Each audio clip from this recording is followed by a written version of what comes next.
Thanks for your company for the monthly wrap. My name is Jessica Amir. I'm with Bell Direct. Well, what a phenomenal month and start to the year we've had. The Aussie share market is up 5.2%. That's if you look at the benchmark ASX 200, a whopping start to the year with the broader All Ordinaries up about 5%, followed by the Small Ordinaries lift of over 3%. Looking at the ASX 200 alone, it's been the best yearly start to markets since 1983, with the market hitting that new record all-time high last week of 7,145 points, meaning the market was 7% higher year to date. But since then, we've had investors locking in some profits amid the coronavirus outbreak. However, sentiment does remain strong across markets for a couple of very important reasons. One, better than expected Aussie economic data, less unemployment, high inflation, both readings closer to where the central bank want them to be. Better than expected US economic data also helped with their rates remaining on hold in the US, with the Federal Reserve Chair saying the labour market remains strong and employment participation is continuing to rise, and earnings season in the US is also helping, keeping the major indices in record neighbourhood, as 70% of the top 500 companies that have reported have beat forecast. Plus, Apple shares hit a new record all-time high after reporting stronger than expected results. While, of course, don't forget that US-China trade deal. The first part of that deal, phase one, was inked this month, keeping sentiment high, while the Brexit is going ahead as expected. So let's look at the ASX 200. It hit that new all-time high last week. So when will it hit another one?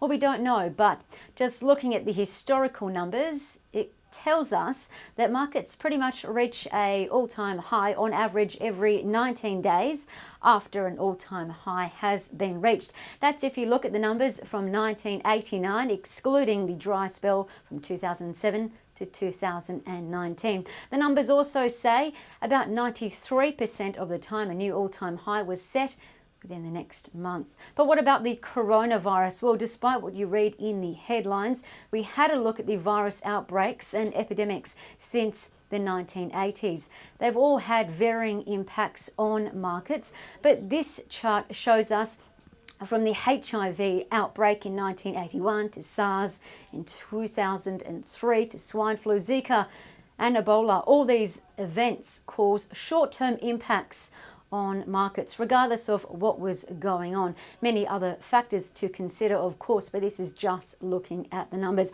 What we also know about coronavirus is it's had an impact on Chinese and tourism-related stocks, particularly as China is the largest contributor to global growth and Australian tourism as well. We've seen corporate travel management lose over 13% this month, Flight Centre down about 9%, Webjet also taking a hit, with companies like these exposed to the Chinese consumer really being questioned by investors, in particular with their earnings. Sectors that have been standing tall since the virus broke out: healthcare, telcos, utilities, REITs, big dividend paying stocks, plus gold stocks as well.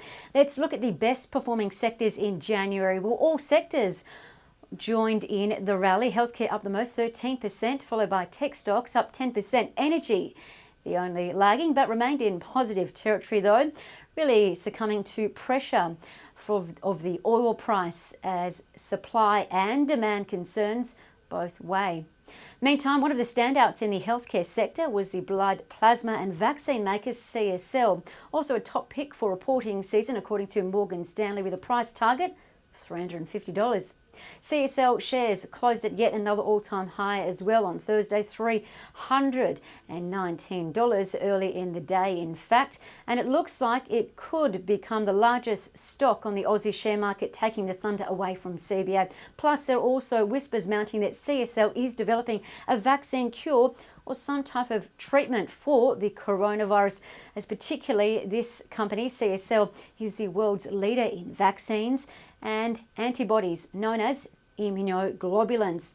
What other big stocks were on the move? Well, plenty. Polynovo continued to shine, rising 48% to another all-time high, $2.94, as its skin repair technology developed by the CSIRO continue to roll out across the globe, with its treatment now being used in the UK, Germany and Switzerland. Consensus also expects Polynovo could make a profit or break even for the first time this year.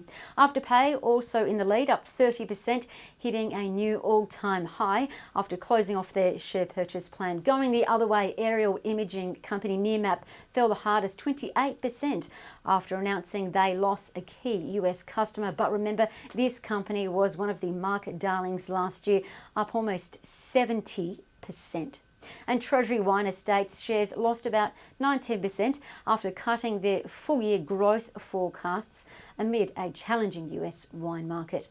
And what to watch next week and beyond on the economic horizon? Well, in the US on Friday, economic data, GDP, is out with expectations that growth will remain at an annualised pace of 2.1% in the fourth quarter of last year. As for what to expect for the rest of the year, well, the IMF expects growth to drop from 2.3% clocked last year to 2% this year. Over in Europe, the European Union gave the nod for the UK to leave the EU, meaning from Monday next week, no UK lawmakers will be in European Parliament.